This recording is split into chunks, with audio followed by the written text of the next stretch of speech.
The Authority gave Pam and Eric blockbuster videos.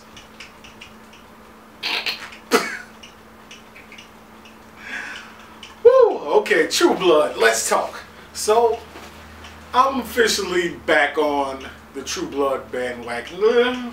Yeah, I'm on now because it's gotten better. It's gotten better. The first episode was like, it felt like they didn't care anymore. They was just like, look, let's just throw this thing out there. They're gonna watch it anyway. But clear the excitement out of my throat. But they did so much better. It's gotten better every episode, and I'm excited because one, there's a lot of Eric and Pam, and this episode was one of the funniest ones in a while because they had the little flashbacks, and you got to see how Eric and Pam dressed in the 80s, and how Eric dressed in the 90s, and they gave him that Dawson Creek slow motion thing, and the best part about the whole going back in time thing was Ginger. Holy shit. Okay, so when Ginger showed up at the bookstore, or not bookstore, at the movie stop blockbuster thing, when she showed up, I didn't know it was her. Like, I saw her face and I was like, she looked familiar. Maybe she's an actress that I've seen in something, right? So I'm looking at her and she's talking, and when she starts to talk more about the vampires, I was like, that's fucking Ginger. That's her. She looks like a mousy housefrau, but that's her. She got the little dark hair and the glasses and the sweater, like covering up her body. It was completely uncharacteristic of her. That was the right use of that word because I'm smart. So that was good. Then I could see the head look weird. Whatever. I could see Pam, right? She just stole fucking Fantasia. She stole the idea. Ginger plotted that thing out. Like, Fantasia as we know it is her brainchild. She got the chair. She was like, throw him up on a throne on the stage.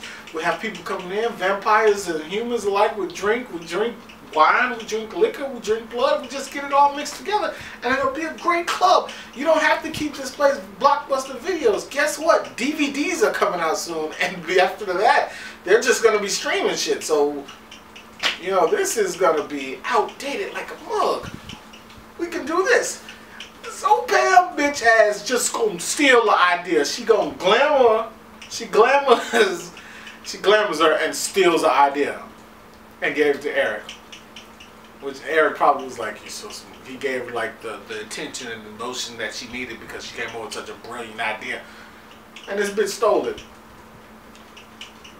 But then again, that's usually how most great inventions come to light. Some bastard steals it from somebody else and becomes super famous and rich.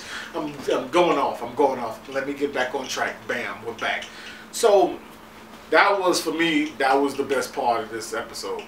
The flashbacks with, and it was good to see the guy from the Magister, right? He was still an asshole. Like, I mean, he was an asshole before, but then, excuse me, the great, the powerful, the excessive, the wonderful Russell Edgington just off that dude with his own stick. He just, and his head came off and turned gelatinously red and just all over the place. Fantastic. If I could do a highlight of the whole True Blood series, a top 10, 8 of them are going to be Russell Edgington. 8. Then you'll have like a Godric in there, but like straight Russell Edgington. Leading up to my favorite moment in the entire series. The series in its entirety. And that's when Russell went on TV. Ripped that guy's spine out. Licked it. Tasted it. threw it off, gave one of the greatest speeches in television history. Okay? One of the greatest speeches in television history. And then threatened to eat you and your children. And then said, and now for the weather. Tiffany, it was fantastic. It was fucking fantastic. I'm sorry. I'm way off. That was a really girly thing that I just geeked out and fangirled out. Whatever. The point of it is, this episode, it wasn't bad. It was good. It's starting to build. They finally got everybody together and they went after those vampires and saved everybody. I thought Arlene was gonna die for a minute because they kind of foreshadowed it before with Sookie talking to the kids and saying, "I promise." Usually when you say, "I promise you're not gonna die" on this kind of show, it's like stabbing them in the fuck. It's like really killing them. It's like, I knew she was gonna die when she promised, because even the look on her face was like, "Promise? I promise." So it was a nice surprise that they didn't, because they have a record now of just killing people left and right. So I'm glad they didn't. Arlene's a useless character, and they don't need to kill her. I mean, if you want to have impact, don't kill Arlene. I like her, actually. You know. Let me think. What else happened? Oh, the Eric Sookie.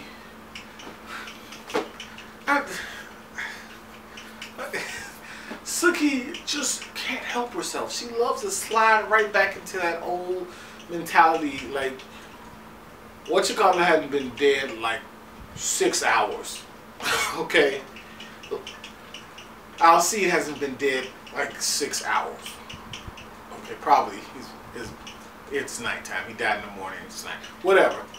12 hours, okay? He hasn't been dead 12 hours, and she's feeding Bill, and they're kind of together, and they're talking, and it's kind of heading that way, but not really. And then Eric comes, and then she's like, oh, Eric,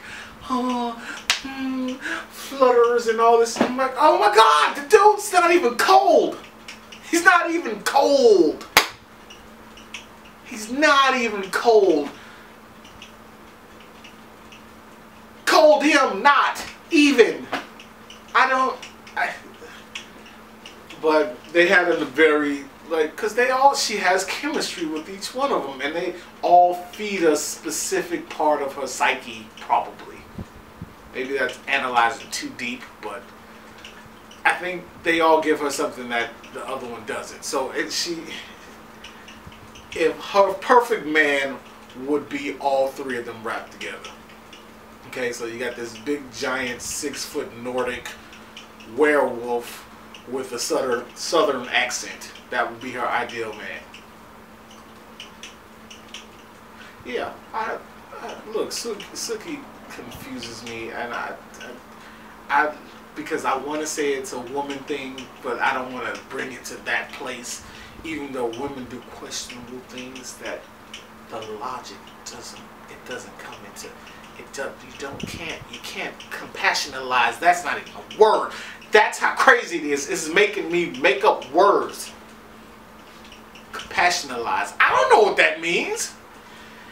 Anyway, guys, look. A lot of stuff went down. The vampires are dead. So, clearly they're setting up a new villain for the rest of this thing. And my bet is on the Yamanaka Company and the Yakuza.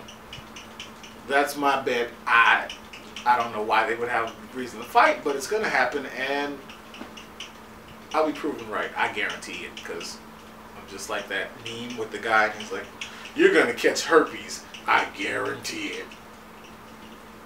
Okay, guys, thanks for watching. I'm Jay.